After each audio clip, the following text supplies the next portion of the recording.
Welcome to Misty 101 podcast. We hope that you enjoy this episode of our podcast. Russia threatened with war as US declares Ukraine could be invaded at any point. The Biden administration is weighing new options, including providing more arms to Ukraine to resist a Russian occupation, to try to raise the costs for Russian President Vladimir Putin should he decide to invade the country. In addition to considering how to help the Ukrainian military and government fend off an invasion, the US is evaluating options for bolstering Ukrainian forces' ability to resist a potential Russian occupation. That includes potentially providing the Ukrainian army with additional ammunition, mortars, Javelin anti-tank missiles, and anti-aircraft missile systems, which would likely come from NATO allies. In the meantime, U.S. Secretary of State, Antony Blinken is heading to Ukraine to meet President Volodymyr Zelensky. Scientists warn against artificially dimming the sun to fight global warming.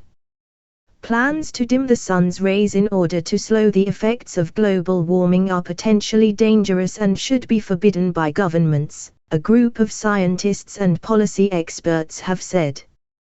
One of the plans includes injecting billions of sulfur particles into the atmosphere, but the success of any plan would be far outweighed by the drawbacks. Solar geoengineering deployment cannot be governed globally in a fair, inclusive and effective manner, said the open letter, published in the journal Wire's Climate Change as reported by phys.org. We therefore call for immediate political action from governments, the United Nations and other actors to prevent the normalization of solar geoengineering as a climate policy option. It is likely that artificially dimming the sun could disrupt monsoons in South Asia and Africa as well as causing issues with crops. That said, other areas may benefit, as it would hamper the probability of drought in southern Africa. The technology would also do nothing to stop the buildup of carbon dioxide in the atmosphere, which is changing the chemistry of the seas considerably. Such hopes for a rapid solution could, as the letter states, disincentivize governments, businesses and societies to do their utmost to achieve decarbonization or carbon neutrality as soon as possible. The letter calls for an international non-use agreement to block funding of these technologies, as well as refusing to grant patents for them. Cummings celebrates as government wins appeal over ruling it broke law. Dominic Cummings has celebrated the government winning its appeal over a ruling it broke the law by awarding a £560,000 contract to a firm founded by his friends. The PM's former chief advisor said the Court of Appeal's decision was total vindication for his actions during the pandemic. He also mocked the head of the Good Law Project, which brought the case against him, saying, "Lord Chief Justice crushes kimono fox killer." Anti-Brexit barrister Jolyon Maugham was thrust into the spotlight in 2019 when he butchered the animal with a baseball bat while wearing his wife's gown. He tweeted after today's ruling he felt the decision was wrong and his group would be asking to go to the Supreme Court. The High Court last year ruled the Cabinet Office's awarding of a contract to market research firm Public First was unlawful because it gave rise to apparent bias. It was given a contract in June 2020 for focus groups and other research, including testing public health slogans such as "Stay at home," "Protect the NHS," "Save Lives." The Good Law Project brought a case over the links between the firm's founders and Mr. Cummings as well as then Cabinet Office Minister Michael Gove. In the original ruling, Mrs. Justice Farrell found the apparent bias was not due to the existing relationships between Mr. Cummings and Public First. She said it was because of a failure to consider any other research agency and record the objective criteria used in the selection. But in a judgment on Tuesday, the Court of Appeal has now overturned the previous ruling. Michael Gove has won a £100 bet with fox-killing barrister Jolyon Maugham after wagering on the outcome of the case. The pair in July said whichever side lost the court hearing would have to send the money to a charity of the other side's choosing. Mr. Gove said in the summer he would choose the RSPCA. The cabinet minister tweeted a link this morning to the animal charities website to help Mr. Morm. Mr. Cummings said the move was total vindication for my decisions on moving super speedy on procurement to save lives. He added, remember all the ignorant nonsense from pundits / social scientists / Remainiacs. In a reference to Good Law Project Chief Mr. Morm, he said, Lord Chief Justice crushes kimono fox killer. He said the court case showed the need for the government to urgently put in place clear procurement rules for emergencies. Boris Johnson's former aide said it was good news the Court of Appeal had seen sense and said I behaved lawfully. But it was hopeless having cases dragged through the courts causing massive uncertainty / delays / costs across Whitehall. Calling for a serious emergency procurement system, Mr. Cummings said he had to move fast in totally opaque legal miasma. Jolyon Morm QC was called to the bar in 1997 and made a Queen's Counsel in 2015.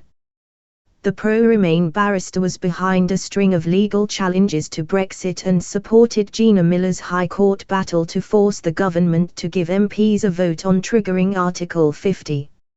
Mr. Morm is a prolific tweeter who previously claimed staying in the single market and customs union are key steps in avoiding an economic breakdown that could deliver fascism.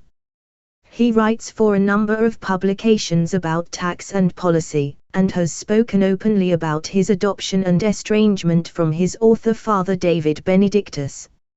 On his website he writes he was born in the UK, moved to New Zealand with his mother when he was 1 before being adopted. He worked as a cleaner and a secretary aged 16 and later returned to England to live with an old family friend in a pit village in the northeast. Alongside my professional practice, I have a long-standing commitment to equality and diversity, he writes, adding, I am politically unaffiliated although I have advised the Labour Party on tax policy, in particular around non-doms, and have an active interest in better informed tax policy across the political spectrum. Mr. Morm is director of the Good Law Project. The Lord Chief Justice Lord Burnett, sitting with Lord Justice Coulson and Lady Justice Carr, found the original judgment was an unprecedented outcome. Lord Burnett said, the fair-minded and reasonably informed observer would not have concluded that a failure to carry out a comparative exercise of the type identified by the judge created a real possibility that the decision-maker was biased. He continued, quite apart from Mr. Cummings, experienced civil servants knew what services were urgently needed in a public health emergency and were intimately familiar with the market for their provision. At a hearing in November, Sir James Eadie QC, for the Cabinet Office, said the High Court judge was wrong to say the department needed to consider other market research agencies in order to avoid the appearance of bias. He continued, an informed observer would understand that there is an emergency or urgency process built into the system which obviates the need to do the comparative exercise between different potential bidders. Jason Koppel QC, for the Good Law Project, had argued the contract award was a clear and obvious case of apparent bias. The campaign group brought its own appeal after the High Court judge ruled against the Good Law Project on 2 grounds, including it was wrong to grant such a long contract to Public First. However, this cross-appeal was dismissed. Following the ruling, Good Law Project Director Mr. Morm said the group intended to take the case to the UK's highest court. Mr. Morm tweeted today, this is the first substantive judgment against us since 2019. We think, with respect, it's wrong and we are asking for permission to go to the Supreme Court. We have linked to a copy of the arguments we have filed as to why the High Court was right and the Court of Appeal is wrong, which form the basis for our application for permission to go to the Supreme Court. Absolutely right to say that in the PPE case we won only on the main issue, the illegality of the VIP lane. We will also be appealing in respect of a number of the other issues. We will, obviously, publish our grounds of appeal as soon as they are finalized. Mr. Morm was known for fighting a series of legal cases against Brexit after the referendum. But he hit headlines in 2019 when he revealed he dispatched the fox the day after Christmas in his central London garden wearing his wife's satin kimono. He said he bought the baseball bat to discourage intruders but ended up using it to kill the animal caught in the protective netting around his chickens. He tweeted, "Already this morning I have killed a fox with a baseball bat. How's your Boxing Day going? No one should relish killing animals, and I certainly didn't. But if you haven't been up close to a large trapped fox, perhaps reserve judgment. To those concerned, I have broken the law. I called and spoke to the RSPCA and left my contact details." American confuses the DLR with the London Underground and Londoners are in stitches. London's transport system is an iconic aspect of the city. Whether it's the colours and design of the London Underground map, the red double-decker bus, or even the inevitable dreaded delays, it's an essential part of the fabric of the city. Those who call the capital their home are intimately acquainted with it all. But for those visiting, it is most likely quite an overwhelming system. And one American has made a rookie error on TikTok, confusing the DLR with the tube. A light-hearted tune plays in the background as they ask, "Can someone please tell me why they call the subway in the UK the London Underground when it's actually above ground?" But the video camera zooms in on the DLR chugging along its line across a bridge. Of course, Londoners were quick to pounce on the mistake, in hysterics and also incredulity. Many posted deadpan comments like, "That's the DLR, not underground," and, "Mate, that's not the underground." While others could not contain their laughter, with one exclaiming, 3 crying laughing emojis, "Just when I thought this couldn't get any funnier. Oh, and that's called the DLR, Docklands Light Railway, it's separate from the underground, thumbs up emoji, dot." Another didn't even deign to fully respond, just writing, "LOL, 3 crying laughing emojis, dot." Meanwhile, different TikTok users cracked various versions of the joke. "Chill, it's not like you get a subway on the subway, laughing sweating emoji, dot." Another said, "Can someone tell me why the Americans call their subway a train station, when it's clearly a fast food restaurant?" Inside the eerie village on the front line of Ukraine's conflict with Russia, a battered army ambulance pulls up in the freezing, snowy yard of a long-since abandoned factory in eastern Ukraine that is now the headquarters of the Army's 24th Battalion. The Soviet-era vehicle has been converted into a troop carrier. I say converted, in fact I mean everything has been torn out. Plywood lines its interior walls and benches have been placed inside to sit on. 4 fairly jolly Ukrainian soldiers, and 4 of us, squeeze inside the back. Everyone is wearing body armor so it's a tight fit. The suspension groans as the driver guns the engine and we speed out into the snow-covered countryside, and the front lines of the war between Ukraine's military and Russian-backed separatist rebels. While the world waits to see if Russia is actually going to join the conflict and invade Ukraine with its highly sophisticated and generously armed and equipped army, I was waiting to see if this dilapidated machine would actually make the 10 miles to the front. As my mind wandered back to a possible Russian invasion, I looked at the soldiers crammed into a van that was barely roadworthy and felt sorry for them. Their unit, equipped as it is, probably wouldn't last the first contact. I peered through a gap in the plywood into the front cab and beyond into the icy wastelands of the battlefield. We passed through heavily mined farmlands, passing red signs warning of the danger of stepping or driving off the road. The driver slowed briefly, then shot forward as fast as he could on the slippery surface. "The enemy position is all along this side," one of the soldiers told us, pointing to the right side. "They shoot at vehicles along here, so the driver goes quickly," he said, and then laughed. The soldiers were taking us to a village we had heard about but needed special permission to visit. Novolexandrovka is closed to the outside world. It's in the no man's land of the demarcation line that separates the two sides. Once home to 200 people, only 11 remain. The fighting here is intense and has been for the 8 years this conflict has raged. We wanted to meet the residents, find out what it's like living on the front line, and basically find out why on earth they have stayed, and what they will do if indeed the Russians do invade.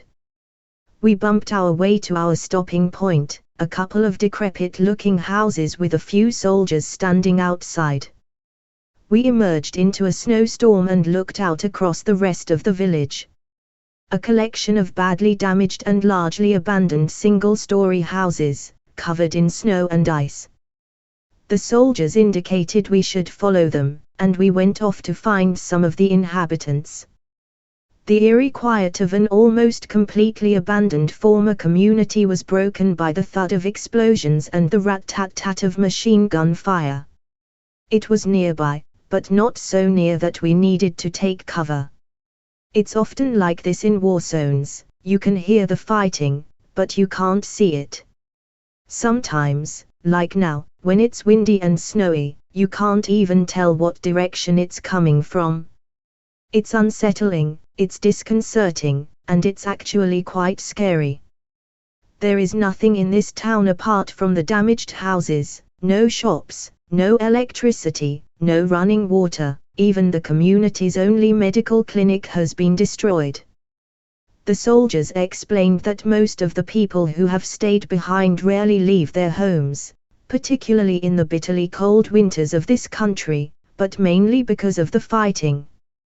They say the residents are hostages of the situation. A number of the doors we knocked on, in clearly occupied houses, simply weren't answered. Our Ukrainian producer Azad Safarov said he had been warned that people would be very suspicious of our presence, and too scared to talk.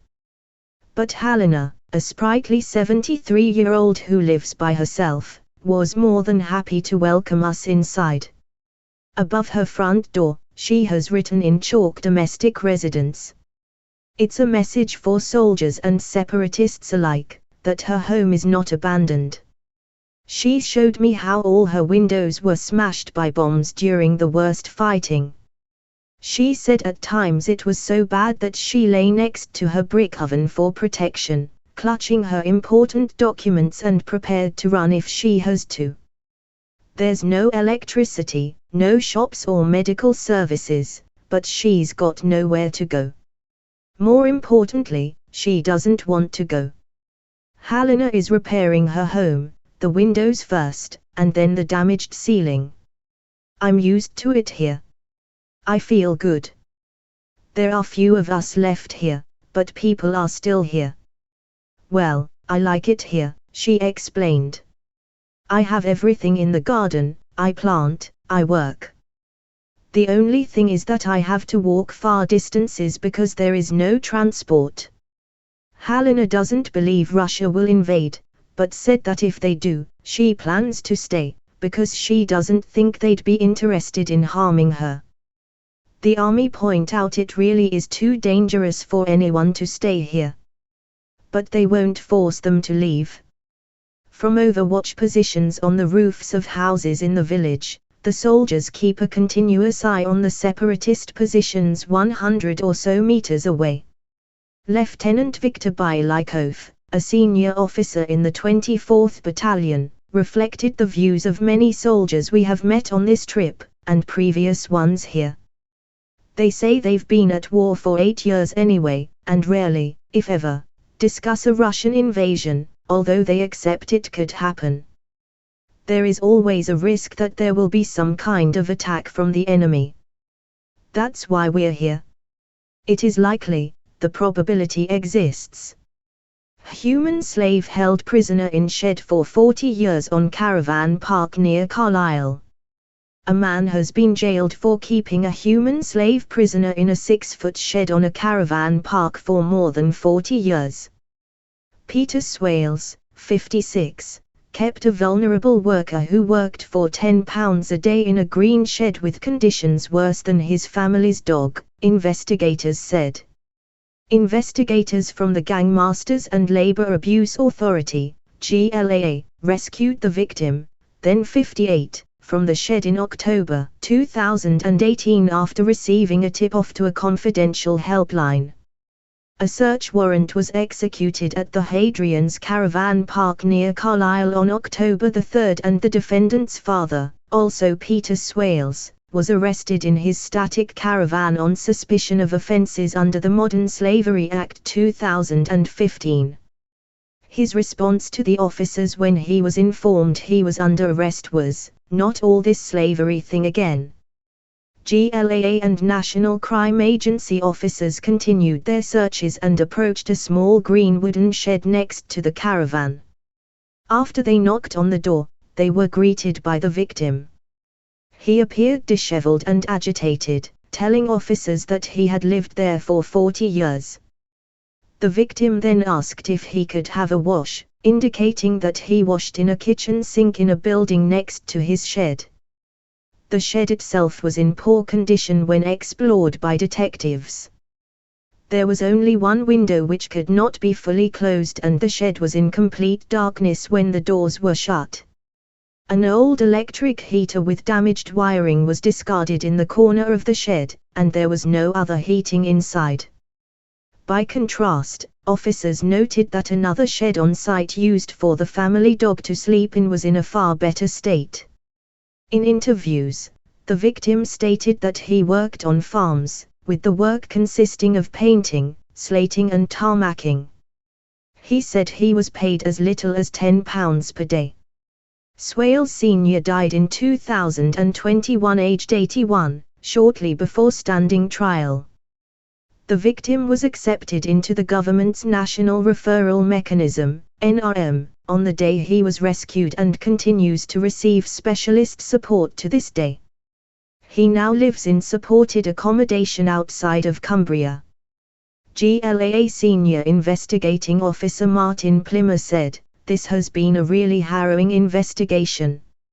In all my years in law enforcement, I have never known a modern slavery case where the exploitation has taken place over such a long period of time. It is pleasing to see that Swales has finally done the right thing and pleaded guilty. I would like to pay tribute to the dedication and professionalism of my investigators in dealing with what has been a very complex investigation, one that has thrown up numerous challenges along the way. First and foremost in my mind at this time though is the victim. Let's remember that he has been exploited for all his adult life up until just a few years ago. He is now in his early 60s. This is something that even now I struggle to comprehend. For 4 decades, he was in effect kept as a slave. We are sadly all too aware of the fact that he will be traumatized by his experience for the rest of his life. I am committed to ensuring he continues to have the regular, consistent support he needs which allows him to lead as normal a life as he can in the circumstances. Tragedy of Vicar of Dibley cast as 6 main characters have died in real life. 6 cast members from much-loved sitcom The Vicar of Dibley have now died. Gary Waldhorn, who played Councillor David Horton, is the latest star of the BBC show to have passed away. The 78-year-old's death was announced on the 10th of January in a statement from his son, Josh.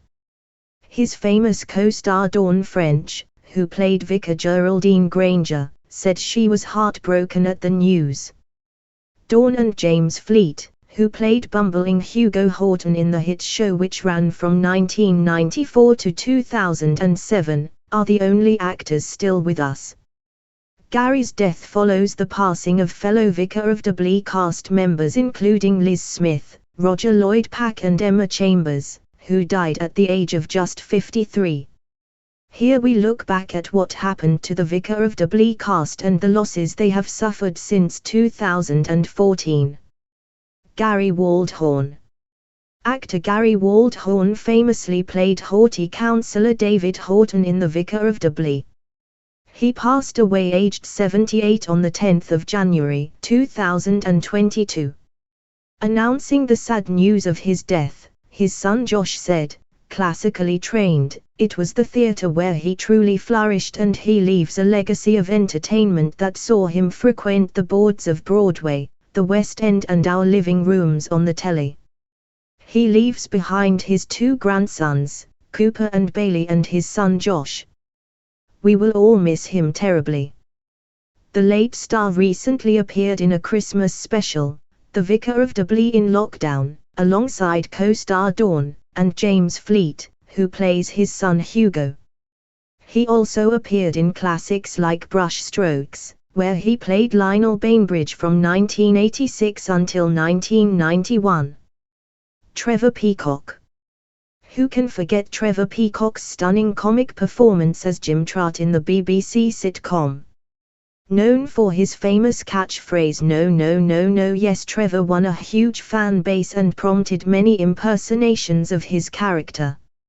Sadly, he was diagnosed with dementia in 2009, which led to him retiring from acting due to his declining health. His last appearance on screen was in a 2015 Vicar of Dibley comic relief special. On the 8th of March 2021, Trevor's death was confirmed by his agent, who said he had passed away at the age of 89 from a dementia-related illness. Trevor's co-star Dawn French paid tribute to her friend, saying, "Night Trev. I love you." Emma Chambers. Much-loved actress Emma Chambers captured the hearts of the nation for her portrayal of Dippy Alice Tinker on The Vicar of Dibley. It was her most iconic role and landed her the British Comedy Award for Best Actress in 1998. Another career highlight was when she starred in Notting Hill as Honey Thacker, the younger sister of Hugh Grant's main character. Sadly, Emma passed away aged just 53 in February 2018 after suffering a heart attack. Co-star Dawn French, who played her best friend on the show, said, "Emma was a very bright spark and the most loyal and loving friend anyone could wish for. I will miss her very much." She also posted a tweet in dedication with a picture from the show, writing, "I was regularly humped like this by the unique and beautiful spark that was Emma Chambers. I never minded. I loved her. A lot." John Bluthal. Best known for his role as Frank Pickle in the long-running series, actor John Bluthal died aged 89 in November 2018. His character was known for telling very long stories to people in the village. But his most memorable and most iconic storyline was when Frank came out as gay. Leading the tributes was Dawn French, who tweeted, "Tons of happy laughs remembered today. Cheeky, naughty, hilarious. Bye darling Bluey." Liz Smith. Liz Smith is probably best known as the Nana from another BBC sitcom, The Royal Family. She made her acting debut at the ripe old age of 49 in 1971 in a Mike Leigh film, but it was her starring turn in The Vicar of Dibley which made her a household name. Her role as Letitia Cropley in the series made her an instant hit with viewers, but her character died in the Easter special episode in 1996. Sadly, Liz passed away at the age of 95 in December 2016. Roger Lloyd Pack. The late great Roger Lloyd Pack was already well known as Trigger from Only Fools and Horses when he joined the cast of The Vicar of Dibley. and he won fans over even more with his portrayal of Farmer Owen Newitt. Although he played slow-witted characters on screen, Roger was said to be very intelligent in real life. Off-screen, Roger was diagnosed with pancreatic cancer and he died at home surrounded by his wife and close family in January 2014 at the age of 69. Missing Belgian boy, 4, found dead in the Netherlands after being kidnapped by babysitter.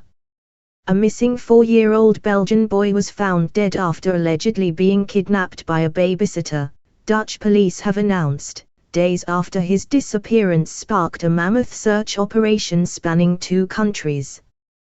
The body of Dean Verburg-Moos was discovered in the Netherlands on Neeltje-Jans, an artificial island in Zeeland province, on Monday night. He had been reported missing by his family after his babysitter failed to drop him off at his grandparents' house on Thursday. The police have confirmed that a 34-year-old Belgian man identified as Dave de K. has been arrested in connection to the incident. He was found in the Dutch town of Meerkerk, around 120 kilometers, 75 miles, northeast of where the boy's body was found. Belgian prosecutors said he had previously been given a 10-year jail sentence for the abuse of a 2-year-old boy leading to his death. His sentence ended in December 2018. The man was last seen with the boy on Wednesday in the Belgian city of Sint-Niklaas, near Antwerp. Dean Verburg-Moos's mother, Elke, had previously made an appeal for her boy's safe return. She told Belgian TV that Dave de K had regularly looked after her, the boy and his younger sister. When Dave was babysitting for them, they always said they'd mucked about and played games with him. A Dutch police statement said, the police investigation pointed to a possible crime scene on Monday evening, and a police helicopter also joined the search. Around 10:00 p.m., 2100 GMT, the lifeless body of a child was found. The police added, "We thank everybody who helped and are sending condolences to his family. We hope that you have enjoyed our podcast. We thank you for your support. We hope to see you again next time."